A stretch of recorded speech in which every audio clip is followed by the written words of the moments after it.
കൂടെവിടെ എന്ന സീരിയലിലൂടെ പ്രേക്ഷകരുടെ സ്വന്തം റാണിയമ്മയായി എത്തിയ താരമാണ് നിഷ മാത്യു. കൂടെവിടെ എന്ന സീരിയലിൽ നെഗറ്റീവ് റോൾ ചെയ്ത താരം ഗൗരി ശങ്കരം എന്ന സീരിയലിൽ നന്ദിനിയമ്മ എന്ന ഒരു പാവം വീട്ടമ്മയുടെ റോൾ ആയിരുന്നു ചെയ്തത്.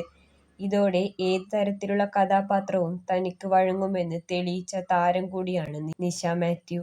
കോഴിക്കോട് സ്വദേശിയാണ് താരം. കോളേജിൽ വെച്ചുണ്ടായ പ്രണയം 21ാമത്തെ വയസ്സിൽ വിവാഹത്തിലെത്തുകയും എന്നാൽ പിന്നീട് വേർപിരിയുകയും ചെയ്യേണ്ടി വന്ന താരം പിന്നീട് ജീവിതത്തിൽ ഒരിക്കലും തളർന്നില്ല. എല്ലാം മറികടന്ന് മുന്നോട്ട് കുതിക്കുകയായിരുന്നു. ജെറ്റ് എയർവേസിൽ ജോലി ചെയ്തിരുന്ന താരം ഷട്ടർ എന്ന ചിത്രത്തിലൂടെയാണ് അഭിനയ രംഗത്തെത്തുന്നത്. പിന്നീട് ജിമ്മി ഈ വീടിന്റെ ഐശ്വര്യം, അങ്കിൾ, പടച്ചോനെ ഇങ്ങള് കാത്തോളി തുടങ്ങിയ ചിത്രങ്ങളിൽ അഭിനയിച്ചു. സിനിമയിലും സീരിയലിലുമായി ഒരുപാട് നല്ല കഥാപാത്രങ്ങൾ ചെയ്യുവാൻ നിഷ മാത്യുവിന് സാധിച്ചിട്ടുണ്ട്.